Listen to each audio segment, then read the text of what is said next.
Welcome to our kitchen. Today we prepare ancient Roman panis sordaceus, a bread made with barley and vetch flour, from Pliny's Naturalis Historia. We start with ingredients. We need barley flour, vetch flour, and sourdough. Instead of vetch, you can use another legume flour, although the original recipe calls for either vetch or grass pea flour. We need the vetch flour with sourdough and warm water and let it rest for a few hours. Then we need the vetch dough with barley flour, salt and warm water and let it rise overnight. We used 1 part of vetch and 4 parts of barley.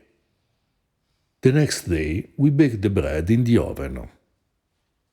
According to Pliny, barley is the oldest of the cereals, and barley bread was frequently prepared by his ancestors, although in his time barley was used to make soups and polenta, and barley bread was mainly given as fodder to animals, unlike in Greek cuisine, where it continued to be an important part of the human diet, as we read in Galen's De Alimentorum Facultatibus and Athenaeus De Hypnosophistes.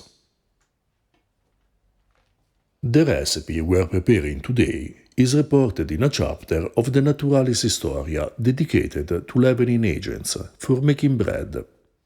Although this preparation is no longer used in the author's time, in fact, as Pliny writes, the most common method of leavening bread was to keep a piece of dough from the previous day and knead it with flour. The method of making sourdough described in this passage requires the preparation of a cake of barley flour and water, weighing 2 libre, equivalent to 660 grams. The cake then is toasted a little, so that it forms a crust but doesn't cook inside, which is a passage that protects the wild yeasts that will grow inside. The cake must be left to ferment for a few days to obtain the leaven. Before using it, the author writes that it must be diluted and kneaded with vetch or grass pea flour, then left to ferment, and kneaded again with barley flour. For the complete process, see our video listed in the description below. During the Middle Ages and Renaissance, barley bread was frowned upon and considered unsuitable for the delicate stomachs of those who lived in the courts. As we read, for example, in the book on diet written by the physician Michele Savonarola.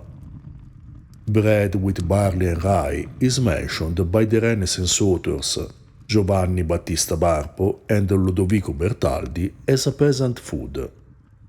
Bread with legumes was also considered difficult to digest and suitable for peasants, both in ancient times and in the centuries that followed.